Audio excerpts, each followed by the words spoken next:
When it comes to saving money and building up that emergency fund, it is the number one most important thing that we see in America. However, with inflation, with everything that is going on in the world today, it is incredibly hard to get that savings account building up. Today, we're going to be breaking it down, guys, and showing you exactly why the savings account seems to be slowly going away, as well as the emergency fund. Now, according to Bankrate, 19% of Americans contributed anything to an emergency fund in 2023. That is right, guys. Only 19% of you, big shout out to that 19%, actually put money aside for an emergency fund. Again, as the cost continues to increase, that means 81% of adults put nothing towards or into an emergency fund, even starting at the basic fundamentals. This really tells me that the debt that we're seeing in relationship to the income that we're seeing, in relationship to the costs that we're seeing, are just really out of balance. As the Federal Reserve continues to raise rates, things do get more expensive. If you need anything as far as repairs, even if you need goods and services, guys,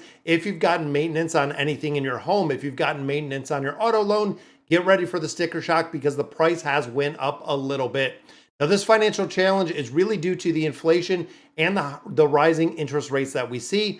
As things get more expensive for businesses, they're passing on those expenses to their customers. There might be some, but that is the reason and the primary role why we are seeing so many financial difficulties. We're seeing rising prices across everything, guys. Household expenses are outpacing income growth by almost 3 times as much, which is kind of crazy.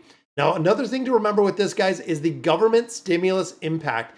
This was the point where savings accounts were at almost an all-time high. We've seen a lot of people that were getting stimulus packages. They were starting to save money. They were paying down debt. There was actually a pretty good surplus of the safety net, including all of the stimulus money going into 2022 or 2020 with the pandemic that we've seen.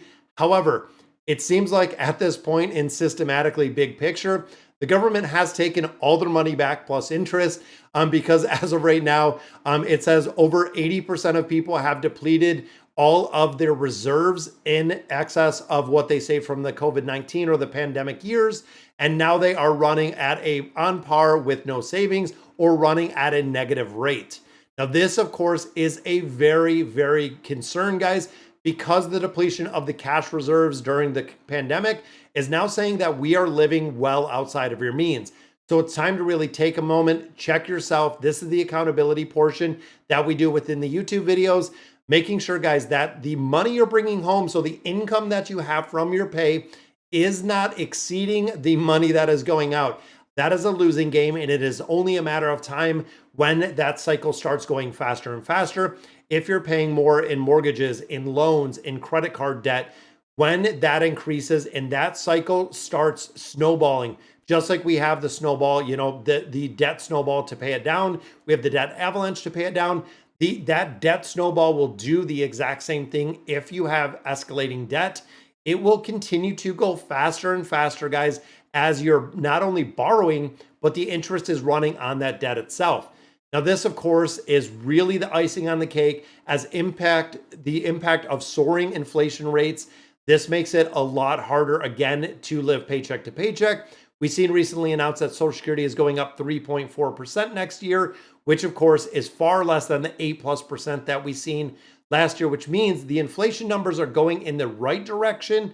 However, the prices of goods and services are not retreating to an acceptable level. When's the last time someone came out and said, you're looking at discount shopping around, but they're going to lower your rent, they're going to lower your car payment? Guys, when the rates start to come down, and they will start coming down probably mid to late 2024, this is the time when a lot of people are going to have to look at consolidation, are going to have to look at getting lower rates if you got higher rates on auto loans, really trying to save money on everything.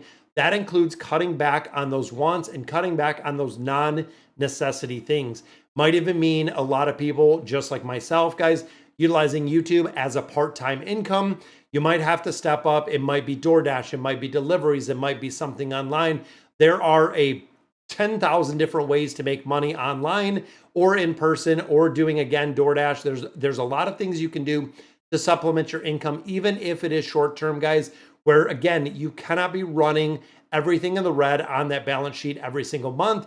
It is going to catch up and you're going to find yourself in a world of hurt. Now, honestly, I recommend you trying to get to that first $1,000 like we focus on the Dave Ramsey baby steps. but really paying and eliminating that debt. It might be a point where you're kind of in a holding pattern, that you're not really saving a lot when it comes to that emergency fund, but you're not accumulating any new debt. And that is something that is really pivotal, guys. If you're at the point of a break-even point, you need to really stretch it, and you need to think of where you can cut this budget a little bit further. If it is getting cheaper insurance, if it is, cutting out on going on vacation, going out to eat, finding ways to meal prep, finding ways to do the current things that you do, just at a much less rate. Might even look like cutting back on some of your subscriptions, whether you got Netflix and Amazon and Hulu and you got HBO. You can cut back on a lot of those subscriptions. Again, even if this is temporary, guys, it is really time in a financial institution, in a financial kind of conundrum that we're seeing right now, to buckle down on the expenses, really double down on saving money, cutting out exactly what you don't need, looking at side hustles, looking at freelance work, looking at a second job, possibly picking up additional hours at your current job to make sure, again, that you're not running the budget. And that also says a lot, guys. Do you have that budget in place? That is one of the absolute biggest things, guys.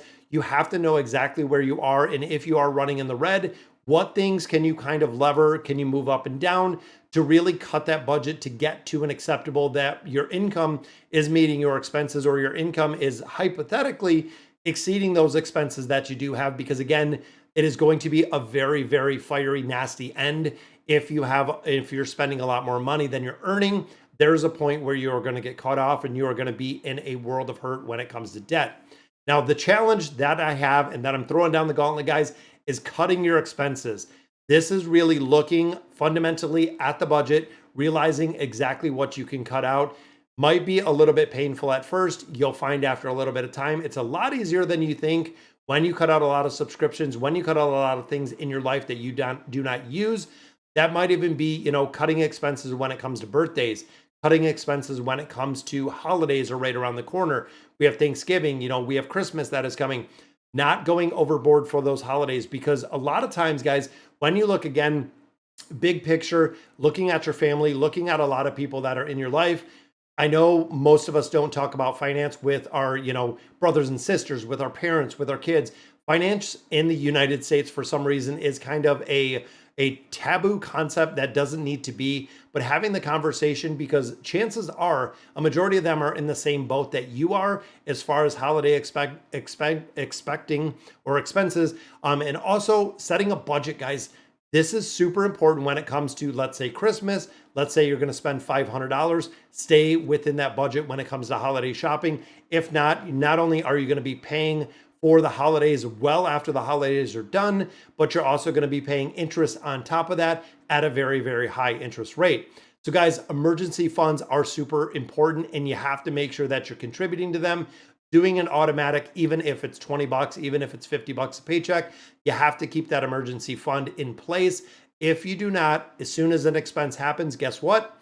Right back to borrowing money, and now you're paying a lot more for it. All right, guys, make sure you're building out the budget. Let me know in the comments what you guys think, and subscribe to the channel if you like the content that I provide. And as always, thank you guys for watching.